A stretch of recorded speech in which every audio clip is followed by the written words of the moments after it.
Bersama saya Rahayu Japar dan kembali kami sampaikan berita Mataram hari ini. Ratusan warga rela mengantri panjang demi mendapatkan beras murah.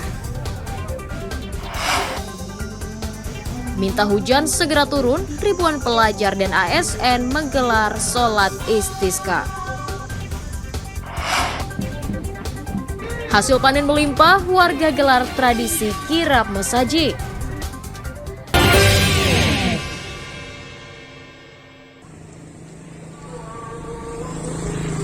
Ratusan warga desa Kuripan, Kabupaten Lombok Barat menyerbu operasi pasar sembako murah yang digelar di halaman kantor desa setempat Senin siang.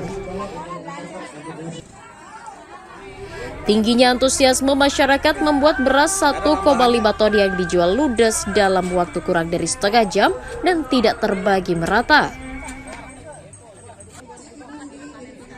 Akibatnya sejumlah warga memprotes panitia karena tidak kebagian beras murah yang dijual Rp10.400 per kilogramnya.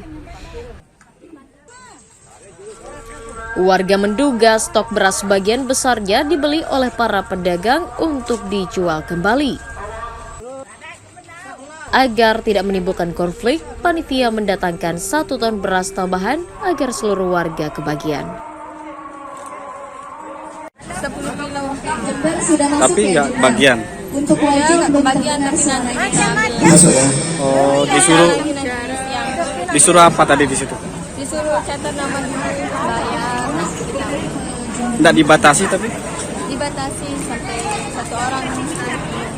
Oh, memang berapa per kilo dikasih? 52.000. Mungkin harapannya selaku warga. Ya harapannya semoga harga berasnya makin turun. Moto beras yang disediakan adalah per hari itu 2 ton. Seperti sekarang hari ini ternyata kurang, kami bisa beli untuk siapa masyarakat yang akan beli, nanti siang berasnya akan di-drop lagi. Ini kenapa bisa kurang, Bu? Animo masyarakat di sini, banyak sekali yang mau beli, karena di sini ternyata hanya 12 dusun. Kemarin kalau kita masing-masing 2 ton pas di sana yang belum dapat beras. Kalau yang belum dapat beras gampang, tinggal ya beli di sebelah barat. beli Nanti dicatat sama petugas. 1 jam 2 jam berasnya Tidak akan enak datang. sampai mau beli beras, silakan.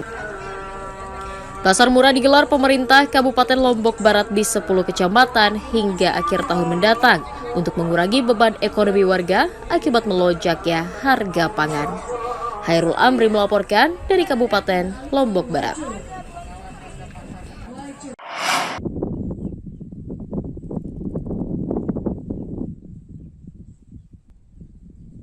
6 desa di Kecamatan Kuripan, Kabupaten Lombok Barat menjadi wilayah terdampak kekeringan dan krisis air bersih akibat kemarau. Masifnya dampak kemarau menyebabkan pemerintah desa diminta serius menangani dampak kekeringan termasuk kebutuhan air dan pangan warga. Pemerintah kecamatan mendorong Pemdas tidak takut memanfaatkan dana desa untuk menangani kemarau. Dana ketahanan pangan sebesar 20% dari total dana desa atau sekitar 200 juta rupiah boleh digunakan untuk mengatasi krisis pangan dan pengadaan air bersih. Kuripan Utara itu ada istilahnya BPBD desa atau KNPB istilahnya itu kelompok masyarakat peduli bencana, dan itu semua desa sekecamatan Kuripan mempunyai KNPB itu kelompok masyarakat peduli bencana. Itu yang membantu masyarakat kita yang kekurangan air. Bahkan dari desa juga punya inisiatif untuk membantu masyarakatnya.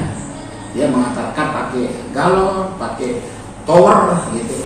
Regulasi tersebut diapresiasi kepala desa yang siap mengoptimalkan penggunaan dana desa untuk mengatasi kekeringan. Jalan satu-satunya untuk antisipasi kekeringan itu kita buatkan semua uang. Dan balik akan banget para petani kita juga ingin membahas apa yang menjadi keluh kesah petani, kita bahas bersama di balik tanam. Kalau idealnya berapa sih Pak Kades? Kalau idealnya itu jangan kalau detik. Kalau dengan situasi dan kondisi saat ini paling kita lah 30%. Belum berbicara konteks ketahanan pangan, baru misalkan kita cover baik dari bantuan segala, misalkan ini model pasar murah, bisa bantu warga masyarakat dengan sembako terutama. Pemerintah daerah mencatat sebanyak 5.403 jiwa di 6 desa di Kecamatan Kuripan mengalami krisis air bersih dan kekurangan pangan dan memerlukan penanganan serius. Hairul Amri melaporkan dari Kabupaten Lombok Barat.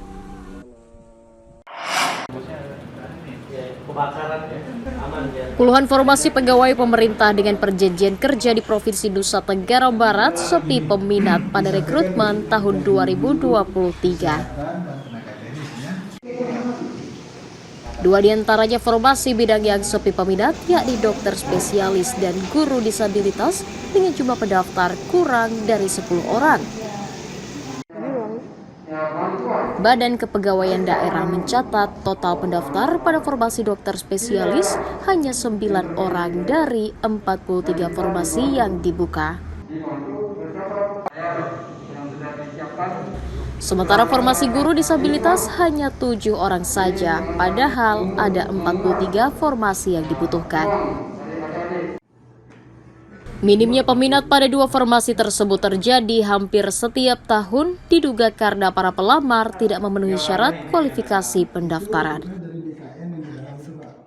Di formasi ini harus kita menyiapkan 2% untuk penyandang disabilitas. Berarti dari sekian formasi untuk tenaga guru, berarti ada 43 formasi disiapkan untuk penyandang disabilitas. Nah, sampai dengan hari ini baru 7 disabilitas yang sudah mendaftar.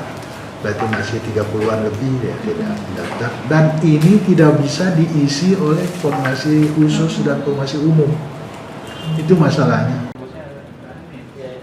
BKD NTB mencatat total pendaftar PPPK tahun 2023 mencapai 7.762 orang dari 2.031 formasi yang dibuka, dengan jumlah pendaftar yang memenuhi syarat mencapai 5.044 orang. Dari Kota Mataram, Eni Kusuma melaporkan.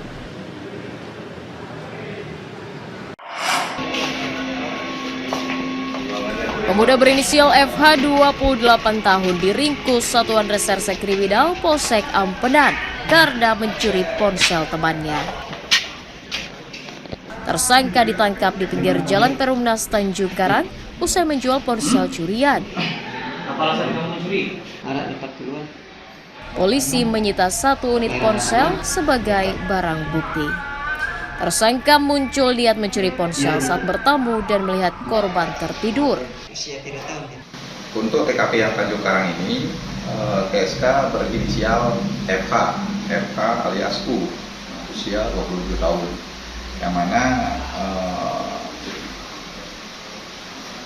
modus operandi tersangka FH ini mengambil HP milik korban di rumah korban dalam keadaan pintu yang tidak terkunci.